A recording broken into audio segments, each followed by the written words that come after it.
Emerson said, "Do not go where the path may lead, go instead where the path is known, and leave the trail." Now imagine missing out on birthday parties, school celebrations, and anything that has food and a lot of people because you don't want anyone to see you're not eating or eating as least amount as possible. That is what a lot of people do when they have eating disorders. There are a lot of young people out there that have eating disorders and we don't even know it. It can affect all of us. It could be a family member or a friend that ends up dying and you didn't even know that they had an eating disorder. When I'm looking at magazines, sometimes I look and see all the pretty girls and see how skinny they are. Really, it's not their real image, they're just really edited. Being confident in your own body is the main thing. Everyone is unique and in their own way, and no one needs to have an eating disorder. I'm going to discuss what causes eating disorders, some solutions, and which one is right for you. The first one is what causes eating disorders. No one knows what causes eating disorders. They usually develop around ages 13 and 17, during puberty. During puberty, it's a normal time for you to gain weight, and it's natural. The Hollywood idea is what a lot of people in magazines use. Celebrities seem perfect, and really their pictures are just edited. It can cause a lot of mental problems too. Eating disorders can cause depression and anxiety. According to the NIH Medline Plus magazine, eating disorders can run in families. It cannot run genetically, but you see and watch how your family members eat. Dancers are more likely to have eating disorders, and also athletes. Runners are often encouraged to lose weight, so they most likely will have an eating disorder. This is a picture of a girl with anorexia.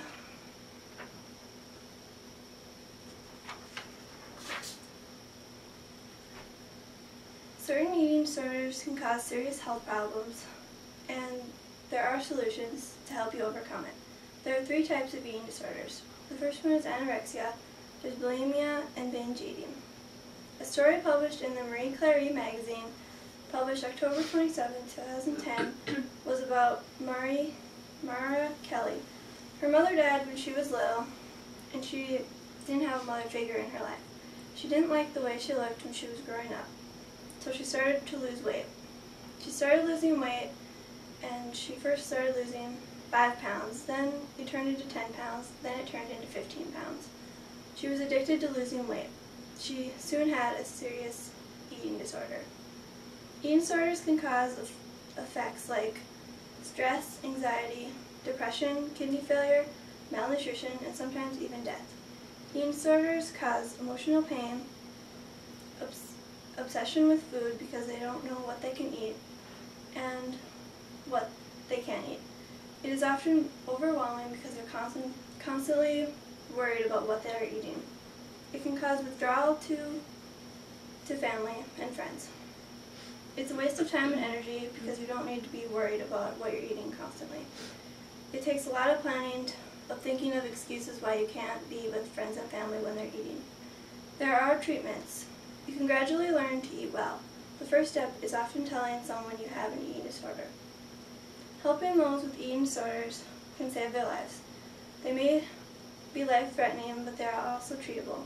According to the Hamilton News article published September 1st, 2010, programs such as Girls Inc.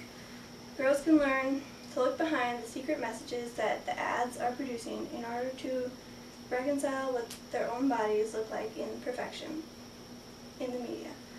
These programs are in effect today and they are working. Psychotherapy is another way to help cope with an eating disorder. Psychotherapy, it helps you learn from unhealthy eating habits to healthy ones.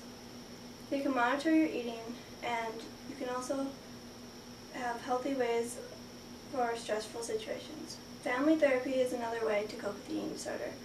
It is best for teens because then their whole family is involved. Medications can help too. They can't help cure it, but they can help with other things. They can control binge eating, which is eating so much that you don't feel like you're full, so you just keep eating. They can help with depression and anxiety, which are symptoms of eating disorders. Hospitalization is a final option. If you have a serious enough problem that is causing health problems, or you have anorexia and you're refusing to eat or gain any weight, your doctor may recommend you to be hospitalized. Some special hospitals have day programs where you can come once a day, and others are specialized in just eating disorders.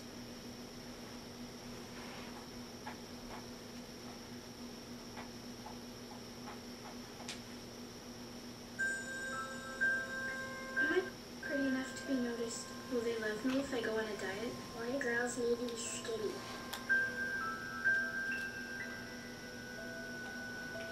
Will my freckles go away? Do I need liposuction? Do I need a boob job? Do you think I'm fat? Do you think I'm fat? Do you think I'm fat?